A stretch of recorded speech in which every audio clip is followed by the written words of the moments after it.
Everybody. Uh, Hello, everybody. How's everybody today? Hope everybody's doing well. So today I want to touch a little bit on a little more education on fire safety. Uh, as an inspector, we all go through and you need your carbon monoxide detectors and smoke alarms. I don't. This is another subject that I think is not touched on further enough, such as having fire extinguishers in the house in certain places and escape ladders. It's one that I don't hear much about at all, which is second story or upper level escape ladders. I think that'd be a good idea to have one in each room. If you look at some of these safety sites like Kitty, who makes some of the smoke alarms, and there was another one out there, something safety. They recommend having a smoke and carbon monoxide detector in every room, a fire extinguisher on every floor, including the garage. You need to have a fire extinguisher rated for the A, B, and C ratings on fire ratings, which is your normal combustible materials such as wood, paper. Also, electrical fires, you need one rated for that, and your grease or oil fire for the kitchen. Uh, Make sure they're easily accessed when you do, if you do put them in the house, make sure they are available at all times. Don't stack stuff in front of them. You need to be able to get to them. Escape ladders, I would have one in each room just so you can have an escape route out the back. And all this is fairly economical for safety. Fire extinguishers are 50 bucks, depends on whether you want a rechargeable one or a disposable one. Safety ladders as well. I mean, you can get one of those for like 35 bucks. They're on up, depends on how long you want them. And they just hang off the window ledge of your upper story room, drop them out, and get out of the home in an emergency. Window wells as well. I have touched on this some on some of my inspections, um, making sure they have a ladder, obviously, that's secured in place, and a hatch that is easily removable or lifted to get out. Some of these people build a window well roof that is too heavy to even move or lift, and that's a safety issue. What are your thoughts, Leslie? Do we hit on Uh, enough?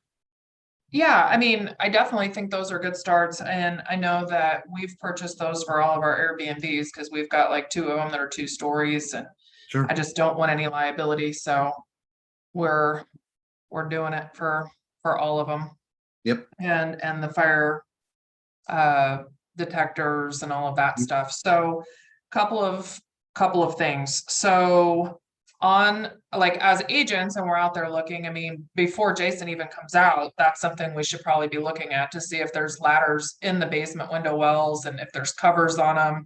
Those are going to be things that are called out for FHA and VA financing. Correct. They're going to be requirements for them.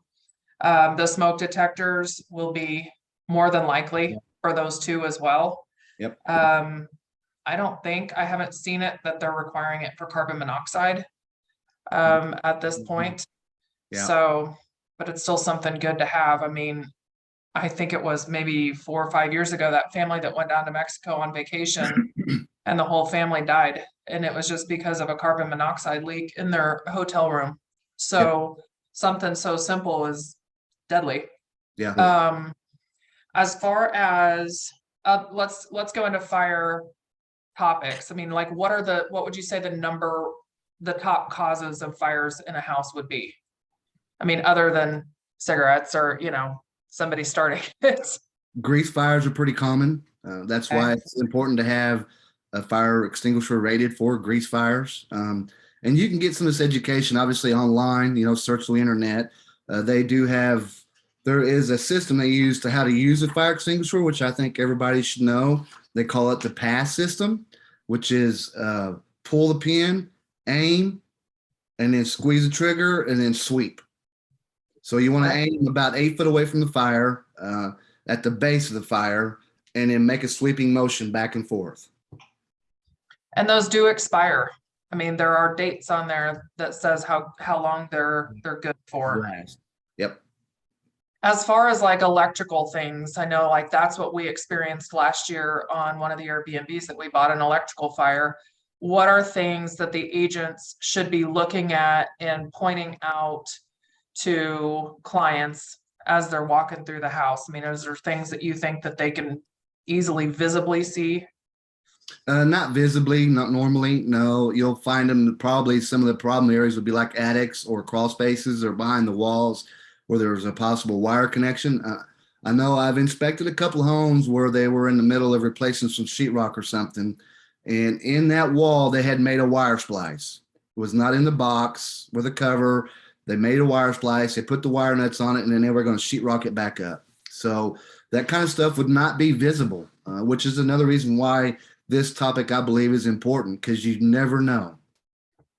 Well, and some of that, like, I mean, if it's in the wall and it's covered up, that's not even something a home inspection is gonna see. I mean, that's just kind of scary, but I'm gonna share my screen and show you guys a couple of things on that I think that we might be able to, let me see here. It's given me a different screen share option than normal. There we go. Okay, so let's go back up here to Google. So get rid of some of this out of my way. Another thing agents can do, you can get an IR camera. Now, I know a lot of times you don't have a whole lot of time when you're showing a home, but you can use an IR camera to sweep the room to see if there's any hot spots. I know when we use the infrared camera for like looking at electrical boxes, I'm looking for anything above 150 degrees. So if you got a wire or a breaker getting above that, that is danger zone. So if you guys can see, let me try to get it in the middle of my screen here. I mean, these are things that we are always pointing out. Like if we see stuff like this in the basement. So I mean, here's these wires that are connected, but they're not in a box. There's no, I mean, these don't even look like they have wire nuts on the connections of them. I mean, this is stuff that we can see and point out, even if there's in a box and there's no cover on the box. That's something I always point out. This is stuff that FHA and VA will call out, and as stupid as it sounds, they will make them put a cover on it or put this in a box. I mean, it's only a couple dollar fix, and then they charge you $100 to come back out and make sure that it was done. So that's where it becomes the more expensive fix. So if we, even if you're going out, let's not even take it FHA and VA for buyers.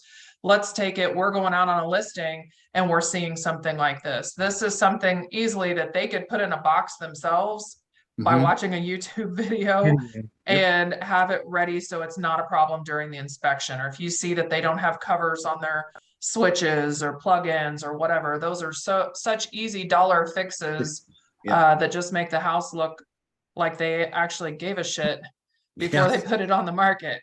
Yes. Do you want to talk about breaker boxes? I mean, because I know that's one of the things that they've kind of roll it all into one. Yeah.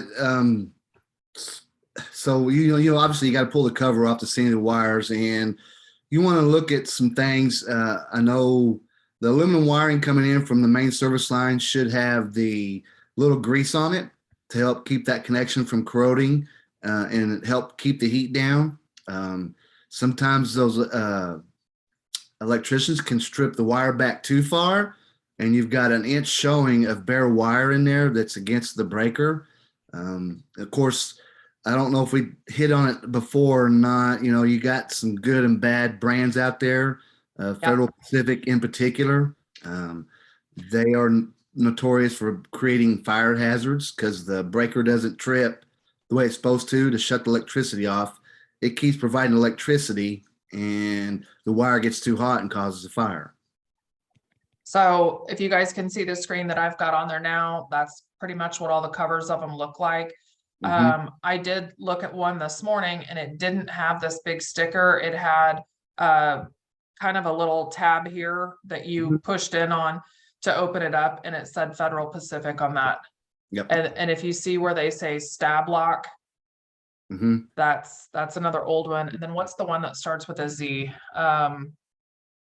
Oh, if you hadn't asked, I might have been able to tell you. But there it is. Oh, and you know, recently, I believe it was General Electric. They have put out a recall on, I believe it was 19 to 22 years, roughly. They recalled for fire hazards. Safety. Interesting. So this is the other brand, the Zensko. Yes.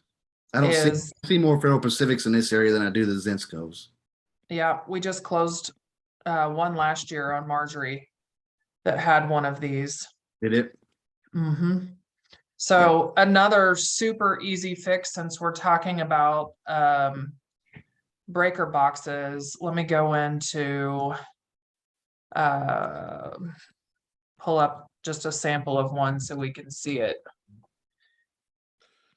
And a lot of times this will come up in the home inspection, like somebody just has an open slot, Yes. like it doesn't have a cover, and the home inspectors will call it out because it's a hazard and people could stick their fingers in it, but all it is a plastic piece that pops in there to cover it. So again, sellers, you might look at this when you're looking at it and just tell them to pop it in ahead of time. Buyers, just tell them that it's not that big of a deal and it's like a couple dollar, let's see, trying to think of what it would be And called. that's the thing, Leslie. All these are easily and very economical.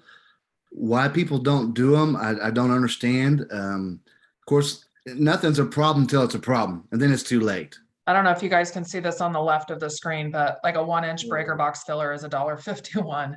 Yeah. So super cheap stuff, but you call an electrician to come out and you know, if it's your listing, that agent's gonna write that they want a licensed electrician to fill that.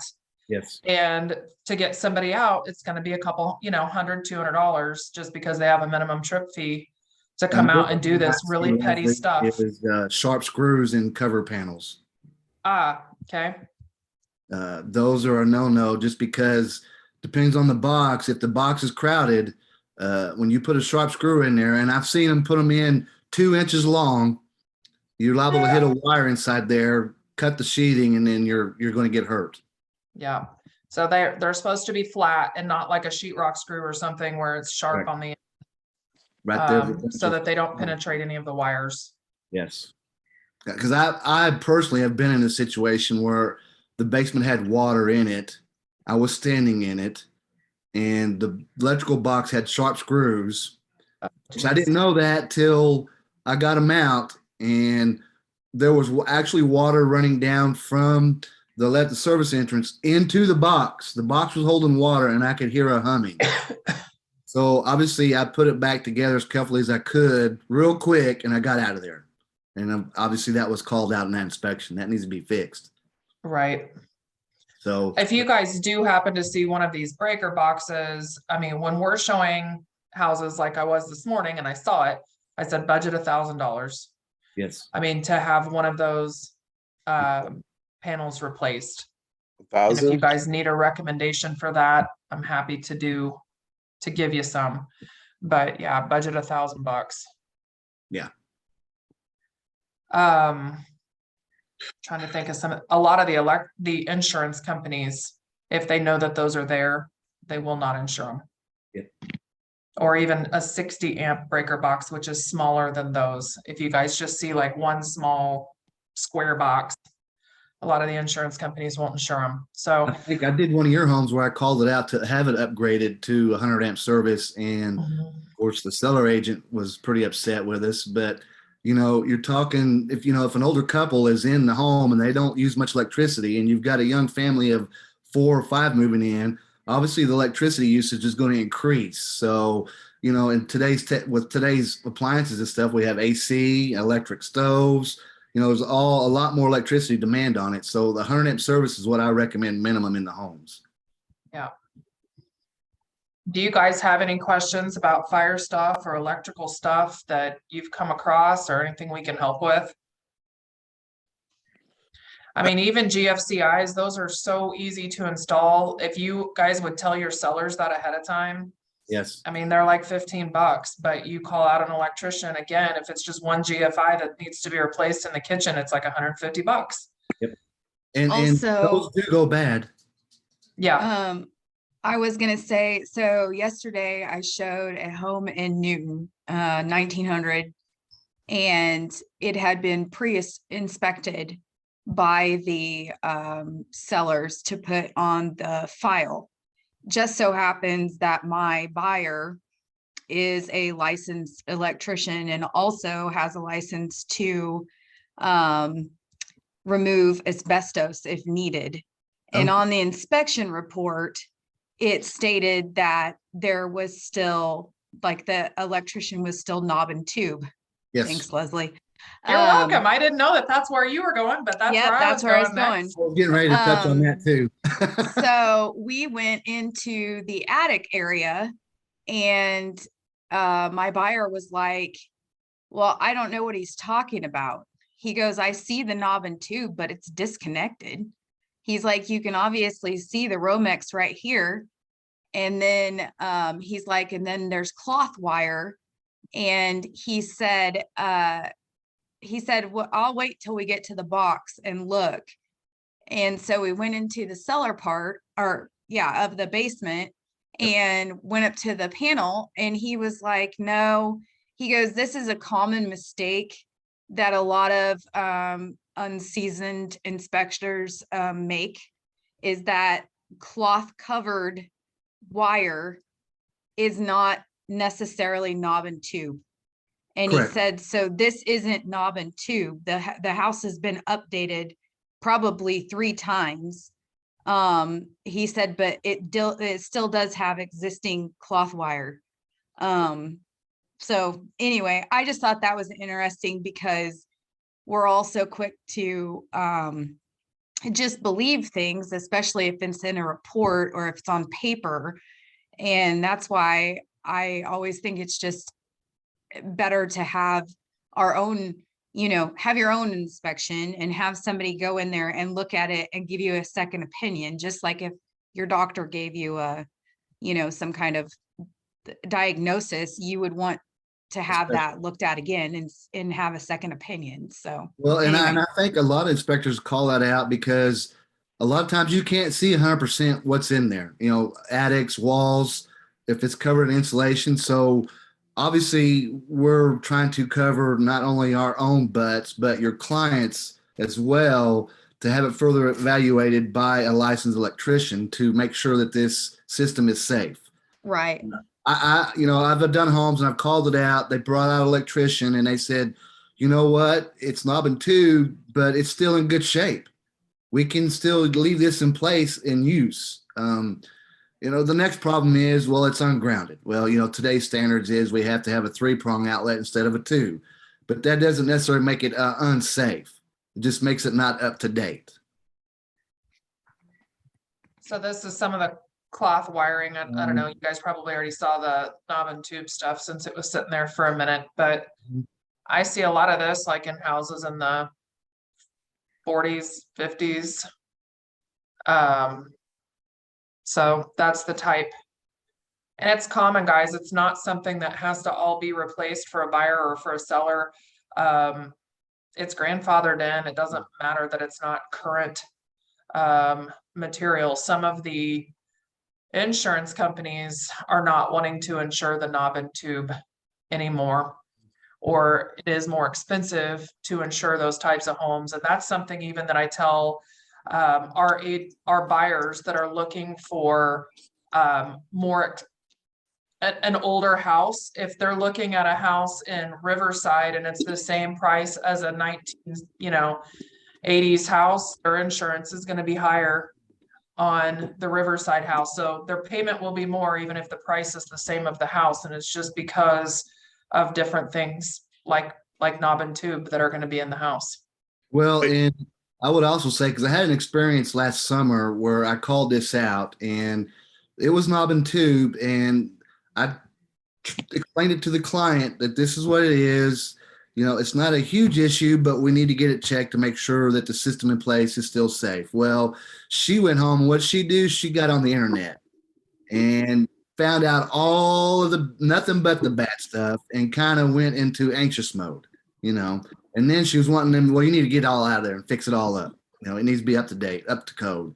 And of course, the agent on that deal was kind of like, I don't know what's going on here, what to do, because she was just plenty mad. And I think some of that had to do with they did have it looked at, and he didn't really give a good report on what needs to be done, if anything. It was just like, yeah, this is it, bye, But, you got to be careful when you explain this stuff to the clients that It's not a huge issue. Is it not up to date? Correct. Is it going to be a fire hazard? Not necessarily until you have it checked by a licensed electrician who can verify that that circuit is safe to go. And I Does think the more we explain the pricing on some of this, on some of the stuff that we're talking about, it becomes less of an issue, like the GFIs and the some of that stuff. But And Jared, we what have arc fault circuit interrupters too. I don't know if many people know about those. Does that cloth wiring, is that any more expensive with insurance? Or just the knob? I haven't noticed it. Okay. I mean, in my last two houses are that. Also, I was gonna mention, going back to smoke detectors and fire safety, so there's a difference in smoke detectors and quality, like Sure. the ones you Walmart and all that. I don't know the exact name, but I know the good ones are photoelectric. So Yep. they detect a lot faster, Mhm. from what I've been told, than just the cheapies. Correct. And like, talking about like 10, 15 seconds difference is kind of a big deal when you're, and Yeah. Jason, I don't back, you know, seconds or difference, but I know there's a pretty big delay when, like, you know, you're upstairs and there's there's smoke going over what, you know, it's like you want a fast detector. Right. Well, and I tell you another thing that most people don't realize, and that's why it's all in my reports just to go through and replace them, is because when you test them, you're not testing the sensor that tests for smoke or carbon monoxide detect. You're just testing the beeper. So even if I push that button, I can't tell you 100% that unit is working properly. All I can tell you is that the beeper in it's working. So, Right. of course, you're right, Jared. We got you got some that are hardwired into the house, and you got battery operated ones. You know, you can get on Amazon and buy the pack of what is it, 10 or something for $50, and you got a single one that's over 100. So I would say, I got it muted. Oh, okay. So I would say do your research and buy what you're comfortable. I mean, they've got some now that connect to your Wi-Fi that can alert your phone, and you can keep track of battery status and the condition of the unit. So they get pretty fancy. But you know, my biggest thing is fire extinguishers. I don't hear very many agents or people talk about fire extinguishers. And you go out in the garage and you see this can of oil that I'm going to change the oil in the car with, or a can of gas for the mower, and they're out there smoking, you know, and you don't have a fire extinguisher around. And I think it's important to at least have one around the stove for grease fires. I mean, even I've experienced that, and I keep a fire extinguisher right next to my stove to this day. And of course, you need one on the lower level and an upper level. And then the ladders is another one I don't ever hear anything about. They're anywhere, like I said, from $30 to $150, depends on how long you need. They hang on the window ledge. You can store them right there underneath the window, throw them out in case of emergency, and get out and be safe. We buy ours on Amazon. I mean, you can, but I'm sure they're available at the hardware stores too. Sure. Could be a good closing gift. I mean, if you guys give closing gifts, those are things that are appreciated. Yep. So, anybody else have any questions on fires or electric? Can you say that again about closing gifts? Sorry, somebody came to my window. We were talking about, you know, buying new smoke detectors and making sure that they're installed, because you can't always test the actual mechanism that recognizes the smoke, or fire extinguishers, or if they bought a 2-story house. I mean, most people don't have like the fire escape ladders. Mhm. So you can buy them on Amazon. Yeah, of all the homes, I think I've only had like 2 clients ask me about, you know, and it's a good idea too to sit down with the family and create an escape route Yeah. just so you can get it. I think Austin had to do that in grade school. I mean, it was something that they had everybody do as homework. Yep. My dad would do that at slumber parties. It was not the greatest thing ever. Way to No, go, Tom. it's one of those things, you don't need it till you need it, you know. And then when you do need it, it's too late. You know, it may cost you your life. Yeah. So Okay. problem. Anybody Yes. have any other questions? No. Okay. Well, Jason, thank you again. We always Thank you. appreciate your time. Yep, my Thank pleasure. you, Jason. Thank We'll you. see you guys We'll soon. later. Your hair looks great, Leslie. Bye. Thanks. And your hair looks great too. Thanks. You too. I like the part you have there, Jason. All right, Bye, bye, guys. guys.